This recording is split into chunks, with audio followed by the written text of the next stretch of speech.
So I've got the stove, and now I'm gonna like run this over the fire, not to like melt it, but just to heat it up, and then put it on this corner, you see, and then like use your hand to like bend it. So this takes a while, and it also takes some practice, but you have to make this so it's like an airfoil. So like heat it up like that, and then bring it over here and just like press it like that. So now I'll do the whole wing. So now it's kind of like an airfoil a little bit, and the tape is there, so you kind of know where to bend it to, and also it doesn't melt the foam under the tape, so it doesn't like bend it there, and that makes a pretty nice airfoil. I'll do a little bit more, but then I'll go cut my ailerons into it. So I did my nice big airfoil, and now I put tape, and this is what you should do too. Put tape kind of on the inside, like a piece right here, out there, and over here, and that'll hold the airfoil in place. Flip your wing over, and on each side, I haven't done it to that side, but measure 2.5 inches up and 12 inches over, and that is your aileron. So I'm going to do that to both sides, cut it out, bevel it, then tape it back on. So I've got both the ailerons, they're all taped on, tape on the top and tape on the bottom. So now I'm going to put my control horns in them and hook them up to the servos, but before that I'm going to bed. The servos are in place and connected. So you got a push rod, or control horn that goes to push rod to servo. These are the little $2.99 servos, but pretty simple. So now I'm going to put these to a Y harness and then glue the wing onto the airplane. But before I do all that, I'm going to show you this. This is a Y harness. But the thing is, you can reverse one of the servos, and then you can trim it also with that little dial. So this reverses a servo and then trims it. So I'll plug this into a different little receiver I have and see if these ailerons are moving the right way. And if they are, then I'll just use a normal Y harness, like this one. But if they're moving the wrong way, like if they're moving both up and down at the same time instead of one up, one down, then I'll use one of these nifty devices. I tested it, and I can just use a normal Y harness. So now I'll put the wing on. So what you want to do when you're putting the wing on is you make a center, like this is the center of the wing. Extend this up so you can see on the top 2 little marks. And then you're gonna like measure the center of this, like on here, make a little mark, and back there, so you know how it's centered. And you're gonna have to trim this little bump to fit your airfoil, because everybody's airfoil is probably gonna be different, like a different size, just by a little bit. So you're gonna have to trim that. So I'll do all that and show you how I did it. So my wing is glued on, nice and flat with the fuselage, and it's pretty good. So now I can't really get into here, so I'm gonna take a hot knife and just cut on that seam so I can take this bottom part off, because I probably shouldn't have put that on, but whatever. So I'll do that. I cut it off, and now I'll save it so I can glue it back on later. So I took the elevator piece and cut it just like that, so the hinge part is like that, and here it is on foam, my elevator, and I made a line through the exact middle of it and a dot right there and right there. So now I'm just going to line the back here up with there and the front up with there, and make sure the lines are the same as that one.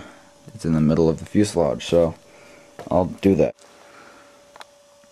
It's all lined up and stuff. So now I'll put on my rudder. So I cut out the rudder and glued it on with the straight edge to make sure it was straight. And see that little part, it fits right on there. You might need to trim the back a little bit so the elevator can work, but there's your rudder. So I put in the control horns for the elevator and rudder, and then push rods to servos, and the servo wires come out right there.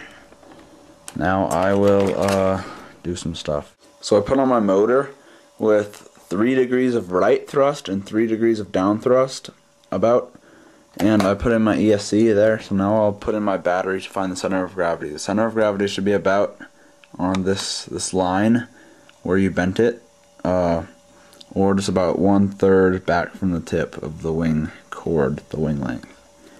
So about on that line. So I actually glued the bottom back on and then cut a chunk out of the side here. So now I can put my battery sitting on top of the bottom part. So now I'll do that. So I've got landing gear. They're from a Hobby Zone Super Cub.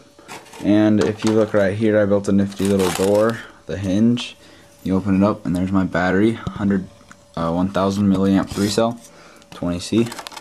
And then that just kind of closes up and sticks in there like that, niftiness. So now I'm gonna cover up all that space with that part right there laying under that plane. Actually, you know what? I'm gonna be a pro Joe and not cover all this up. I'm just gonna put a piece of foam going from like right here, just kind of to up inside there to cover up all the electronics, so like snow doesn't get inside the receiver and stuff. But if you don't want to do that, then just take this piece and just kind of like stick it over here. Like you can move it up some more, and then just put a little piece to cover up that space. But just like cover it up with this part. But you don't have to. So I'm not gonna. You see what I mean? That's what I did instead of just putting the whole thing, covering it all up. And if you want, you could make that like a bomb dropper door. But I'm not going to drop bombs or anything with this plane. This is just going to be like a landing plane for me. I'm just going to like cruise around. These are just kind of like a trainer. You know, I don't need to be trained. And then just kind of like land. I love landing. Landing's the funnest part of flying. So hopefully this gear holds up. This is all filled with hot glue in there.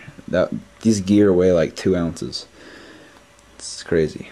But now I'll make a back landing gear. Tail skid or what. Actually, I don't even need a tail skid. Look, it can just sit on that back part and skid away. So this is basically done. I admit it's not the best design because you have to put the battery way up in the front there, and I was going to use smaller batteries, but I realized I needed a lot more weight because the wing is so far forward, but it looks kind of cool. So use a bigger battery, it'll give longer flight time, more cruising around, slow and slowness. So I'm pretty much done. Now we'll go fly it, or I still gotta put the prop on. I'm using a GWS 8x3.8 prop. I should balance it. Alright, I'll balance it, then put it on, then I'll go fly it. And I'll color on it, then I'll show you all that stuff that I just said I would do. So I've got the prop on. I drew a little windshield kind of, and I've got elevator, rudder, aileron, and throttle. This little motor has a lot of power, I'm surprised. But it's ready to fly, so I'll take it out and fly it when the wind dies.